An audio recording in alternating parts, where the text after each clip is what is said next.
Niccolò Machiavel a écrit, il y a 5 siècles, une phrase que la plupart des hommes n'ont jamais vraiment comprise. Il disait que les hommes oublient plus vite la mort de leur père que la perte de leur patrimoine. Cette phrase semble brutale, elle l'est, mais elle contient une vérité psychologique fondamentale que vous pouvez utiliser dès aujourd'hui dans votre vie relationnelle.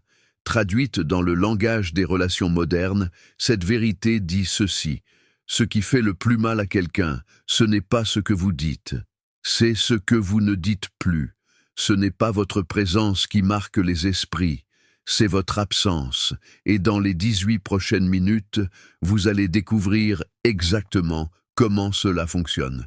Vous allez apprendre les 7 signes précis qui prouvent que votre silence est en train de faire son travail. 7 signes qu'elle ne vous avouera jamais. 7 signes qu'elle cache probablement même à elle-même, mais 7 signes qui ne mentent pas, parce que les comportements ne mentent jamais. Avant d'aller plus loin, soyons parfaitement clairs sur une chose. Cette vidéo n'est pas destinée aux hommes qui veulent récupérer leur ex à tout prix. Elle est destinée à ceux qui veulent récupérer quelque chose de bien plus précieux. Leur valeur, leur dignité, leur positionnement dans la dynamique relationnelle.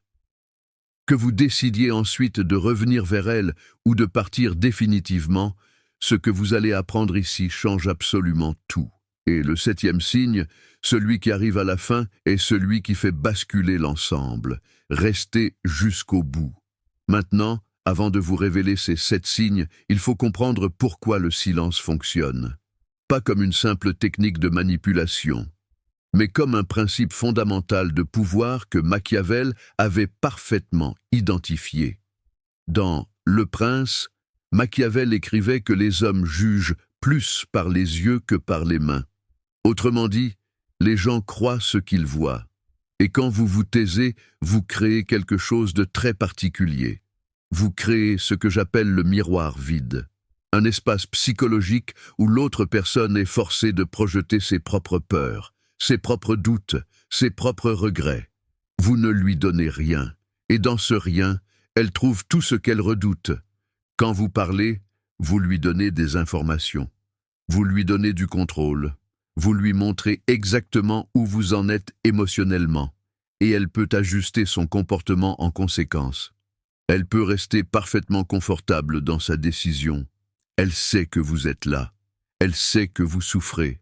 Elle sait qu'elle compte encore. Mais quand vous vous taisez, tout change. Elle n'a plus aucun repère.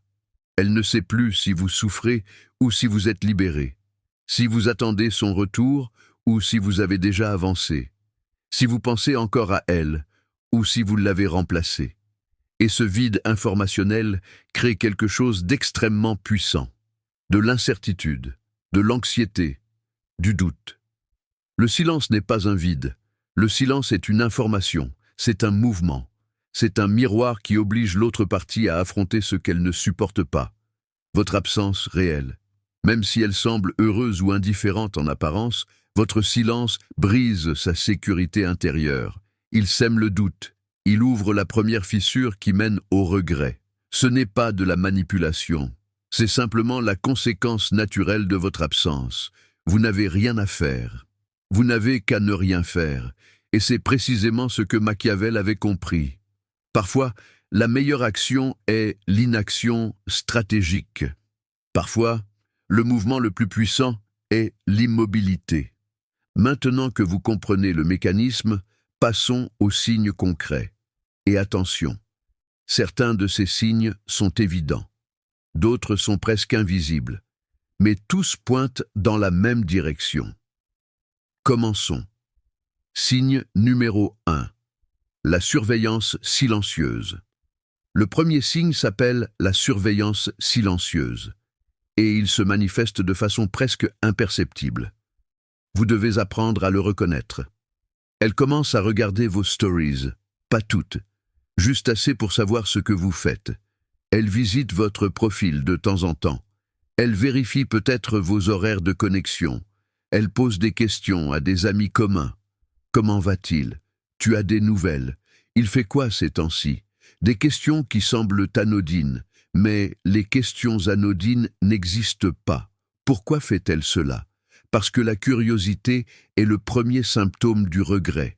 Elle s'attendait à un scénario bien précis. Elle s'attendait à ce que vous vous effondriez, que vous la poursuiviez, que vous suppliiez. C'est le script habituel. C'est ce qu'elle a probablement vécu avec d'autres hommes avant vous. Mais votre silence a brisé ce script en 1000 morceaux, et maintenant elle a besoin de savoir. Est-ce qu'il va bien? Est-ce qu'il m'a oublié? Est-ce que je ne suis plus importante? Ces questions tournent dans sa tête. Elle ne les posera jamais à voix haute. L'admettre signifierait reconnaître que votre absence la touche, et son ego ne peut pas se permettre cette admission.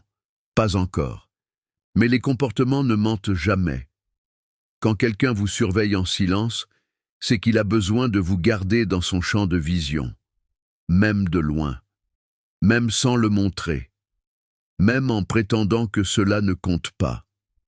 Ici, le silence passe du simple calme à quelque chose de bien plus puissant, l'autorité, la prestance. Vous n'êtes plus l'homme qui court après. Vous êtes l'homme qu'on observe. Mais la surveillance n'est que la surface visible. Ce qui se passe à l'intérieur est bien plus intense. C'est le deuxième signe. Signe numéro 2. L'inquiétude émotionnelle. Le deuxième signe ne se voit pas directement. Il ne s'entend pas dans les messages. Il se ressent dans une perte de contrôle interne. J'appelle cela le tremblement intérieur. Les femmes sont habituées à un schéma relationnel très spécifique. Quand il y a un conflit, l'homme réagit. Il explique. Il demande des éclaircissements. Il négocie. Il montre qu'il tient à elle en montrant qu'il est affecté. C'est le schéma normal. C'est ce qu'elles connaissent. C'est ce qu'elles attendent. Mais vous n'avez rien fait. Vous n'avez pas réagi, vous avez simplement continué votre chemin, et ce non-événement crée un court-circuit dans son système émotionnel. Elle perd le contrôle de la situation, elle perd sa capacité à prédire vos actions, et pour quelqu'un qui pensait vous connaître parfaitement, c'est profondément déstabilisant. L'inquiétude commence quand elle imagine que vous vivez sans elle, que vous évoluez, que votre vie continue, que vous riez peut-être, que vous rencontrez peut-être d'autres personnes. Cette simple idée frappe son orgueil d'une façon qu'elle n'avait absolument pas anticipée, car elle pensait que vous aviez peur de la perdre. Maintenant, elle commence à soupçonner le contraire. Elle commence à se demander si ce n'est pas elle qui est en train de perdre quelque chose. L'inquiétude est l'antichambre du regret.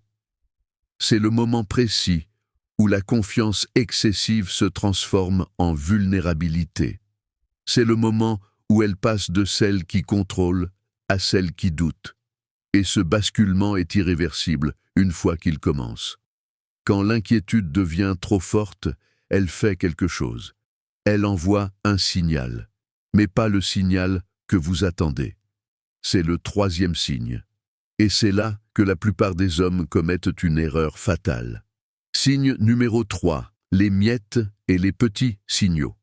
Le troisième signe s'appelle le test du bout du doigt, et c'est probablement le plus piégeux de tous les signes, celui qui fait trébucher le plus d'hommes. Un jour, vous recevez un message, court, vague, comment ça va? Ou peut-être juste un emoji sans contexte, ou une interaction sur une ancienne publication, un like sur une photo d'il y a 3 mois. Quelque chose qui peut passer pour anodin, quelque chose qui ressemble à un accident.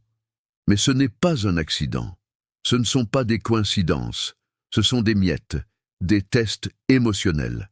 Elle tape à la porte du bout du doigt pour voir si vous allez ouvrir. Elle veut vérifier une chose essentielle. Est-ce que vous êtes toujours disponible? Est-ce que vous êtes toujours sous son contrôle? Est-ce que vous allez sauter sur cette opportunité de contact? Ces signaux naissent de la peur que vous soyez devenu libre. La peur que vous ayez réalisé qu'elle n'est pas le prix qu'elle pensait être. La peur que vous puissiez vivre parfaitement bien sans elle. Et voici le piège que vous devez absolument comprendre. Si vous réagissez à ces miettes avec empressement, si vous répondez dans la minute, si vous montrez de l'émotion ou de l'enthousiasme, vous lui donnez exactement ce qu'elle cherchait. La confirmation que vous êtes toujours là, que vous n'avez pas changé, que vous êtes toujours accessible, toujours en attente. À ce moment précis, son anxiété disparaît. Elle se sent rassurée. Elle n'a plus besoin de s'approcher davantage.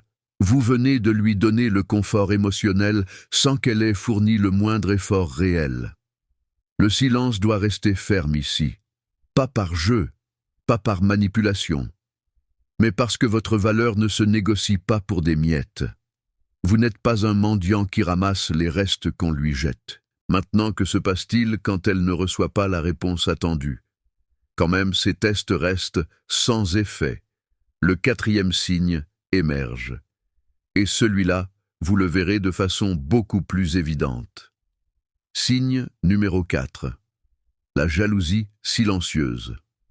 Le 4e signe s'appelle le spectre du remplacement, et il se manifeste par des comportements que vous reconnaîtrez immédiatement. Vous commencez à recevoir des questions inhabituelles. Où étais-tu ce week-end? Qui était avec toi sur cette photo? Pourquoi tu étais là? Ou des commentaires soudains après une longue période de silence. Elle montre de l'agacement pour des détails insignifiants. Des choses qui ne devraient absolument pas la concerner. Des choses qui ne la regardent plus. Le moteur de ce comportement est l'insécurité face à l'idée du remplacement. Votre silence l'oblige à vous imaginer avec une autre femme, à visualiser quelqu'un d'autre dans la position qu'elle occupait. Et cette image est tout simplement insupportable pour elle.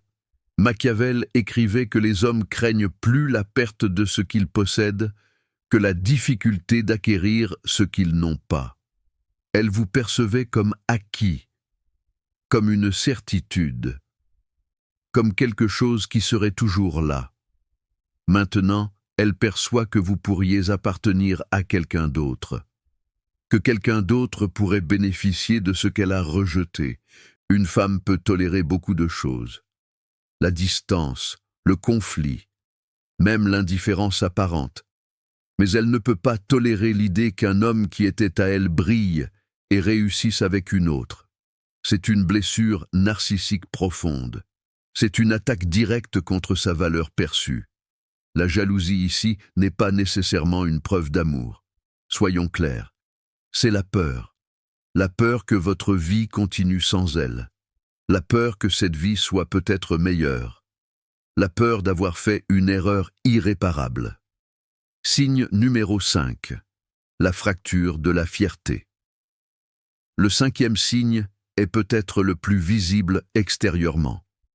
Et il se manifeste par des comportements qui peuvent vous dérouter si vous ne comprenez pas ce qui se passe. Vous observez des sautes d'humeur brutales, des comportements complètement contradictoires. Un jour, elle est froide et distante. Le lendemain, elle est étrangement gentille. Puis elle disparaît complètement pendant des jours. Puis elle revient comme si de rien n'était. Ce cycle se répète sans logique apparente. Ce n'est pas de la manipulation consciente. C'est ce que j'appelle l'effondrement du script. Son orgueil est fracturé. Elle n'est plus capable de prédire vos actions. Et quand on ne peut plus prédire, on ne peut plus contrôler. Et quand on ne peut plus contrôler, on panique. Elle commence à se poser des questions extrêmement douloureuses. Pourquoi est-ce qu'il n'insiste pas? Y a-t-il quelqu'un d'autre? Est-ce que j'ai perdu quelqu'un qui en valait vraiment la peine? Ces questions tournent en boucle dans son esprit, et elles créent cette instabilité comportementale que vous observez de l'extérieur. Le changement radical opère ici. Elle passe de la vision d'elle-même comme celle qui a décidé de partir à celle de la personne qui est peut-être en train d'être remplacée. Elle passe du contrôle total à la vulnérabilité totale. Votre silence l'oblige à voir ses propres défauts, ses propres erreurs, ses propres manquements. C'est inconfortable, c'est douloureux. Et c'est exactement ce qui doit se passer pour que le regret naisse. Signe numéro 6. L'idéalisation du passé. Le 6e signe est invisible de l'extérieur. Vous ne le verrez peut-être jamais directement. Mais il est le plus puissant intérieurement. J'appelle ce phénomène le filtre doré. Le silence crée du contraste. Un contraste brutal entre ce qu'elle vit maintenant et ce qu'elle vivait avant. Elle commence à comparer sa réalité actuelle avec son passé avec vous. D'un côté, le présent, le vide, les déceptions, l'incertitude, les autres hommes qui ne sont pas à la hauteur. De l'autre côté, le passé, la sécurité que vous représentiez, la loyauté, l'attention constante, la stabilité. Et quelque chose de fascinant se produit dans son esprit. La mémoire devient sélective. Les aspects négatifs de votre relation commencent à s'effacer progressivement. Vos défauts deviennent flous. Les conflits semblent moins importants. Et vos qualités s'amplifient. Votre calme, votre soutien, votre présence, votre fiabilité. Elle réalise quelque chose de profondément douloureux. Vous n'étiez pas le problème. Vous étiez la valeur. Et tous les hommes ne sont pas comme vous. Cette prise de conscience arrive tardivement. Mais elle arrive inévitablement. C'est une loi psychologique. Et le plus beau dans tout cela, vous n'avez absolument rien à faire. La distance seule transforme l'homme acquis d'autrefois en l'homme qui lui a échappé. L'homme ordinaire devient l'exception. L'homme disponible devient l'homme rare. C'est le travail du temps et du silence combinés. Signe numéro 7. La peur réelle de la perte. Le 7e et dernier signe est le plus profond de tous. C'est celui qui change absolument tout. C'est le point de non-retour perçu. Elle réalise que votre silence n'est pas une tactique, ce n'est pas un jeu. Ce n'est pas une stratégie temporaire en attendant de revenir vers elle. C'est un changement réel, un changement permanent. Elle réalise que vous n'avez plus besoin d'elle pour vivre, que votre bonheur ne dépend plus de sa présence, que vous avez reconstruit quelque chose sans elle. Cette réalisation est absolument terrifiante pour elle, car ce n'est pas seulement votre amour qu'elle risque de perdre, c'est votre attention, votre énergie, votre considération. Elle a peur de devenir juste un souvenir dans votre passé. Un chapitre fermé, une parenthèse. Quelqu'un que vous avez aimé autrefois, mais que vous avez dépassé. Machiavel avait une phrase parfaite pour décrire ce moment. Il disait que les hommes font le mal par nécessité et le bien par choix. Elle comprend maintenant que votre silence n'est pas une nécessité, c'est un choix. Vous avez choisi de ne plus investir en elle. Et ce choix exercé librement détruit son ego d'une façon que 1000 mots n'auraient jamais pu accomplir. Cette peur la pousse à recalculer entièrement la situation, à revoir ses erreurs, à réévaluer sa décision. Car l'idée que vous avez réellement fermé la porte est tout simplement insupportable. Ce n'est plus une question d'amour à ce stade. C'est une question de valeur perdue. Et personne n'aime perdre ce qu'il pensait acquis pour toujours. Maintenant que vous connaissez les 7 signes, il y a quelque chose de crucial à comprendre. Ces signes peuvent apparaître. Ils apparaîtront probablement, mais ils ne signifient absolument rien si vous faites cette erreur. L'erreur s'appelle la victoire prématurée. C'est le moment où vous voyez un signe et vous vous précipitez. Elle a regardé votre story et vous lui envoyez immédiatement un message. Elle a posé une question sur vous et vous interprétez cela comme un feu vert. Elle a montré de la jalousie et vous pensez que c'est gagné. Ce n'est pas gagné, c'est le début d'un processus. Et si vous intervenez trop tôt, vous interrompez ce processus. Vous lui redonnez le contrôle. Vous lui montrez que malgré tout, vous êtes toujours en attente. Et toute l'autorité que vous aviez construite par le silence s'effondre instantanément. Machiavel écrivait que le temps est le père de toute vérité. Laissez le temps faire son travail. Ces signes ne sont pas des invitations à agir. Ce sont des confirmations que votre inaction fonctionne parfaitement. Le principe est simple. Elle doit venir à vous. Pas avec des miettes, pas avec des tests, avec une intention claire. Et même là, votre réponse doit rester mesurée. Vous êtes passé du statut de demandeur à celui qui a le choix. Ne redevenez jamais le demandeur. Ce que vous venez d'apprendre repose sur un principe fondamental que Machiavel avait parfaitement compris. Celui qui maîtrise ses émotions maîtrise la situation. Celui qui peut partir détient le pouvoir. Celui qui se respecte finit par être respecté. Le silence n'est pas une faiblesse. C'est du respect de soi. C'est l'essence même du pouvoir. C'est une déclaration silencieuse qui dit « Je m'estime assez pour ne pas supplier. Je ne suis pas un plan B. Je ne suis pas une option. Je suis un choix. » Et ce choix a de la valeur. Ces 7 signes ne sont pas des garanties. Ce sont des indicateurs. Des confirmations que vous êtes sur le bon chemin. Le chemin de votre propre valeur. Le chemin de votre dignité retrouvée. Si cette vidéo vous a apporté quelque chose de concret et d'utile, laissez un like. Ce n'est pas pour l'algorithme, c'est pour marquer ce moment. Le moment où vous avez choisi la dignité plutôt que la supplication. Et une dernière chose. Dans les commentaires, écrivez simplement le mot « silence ». C'est votre déclaration. Votre façon de dire que vous avez repris le pouvoir. Que vous avez compris que ne rien faire est parfois la chose la plus puissante que vous puissiez faire. Le silence continue. Et vous aussi.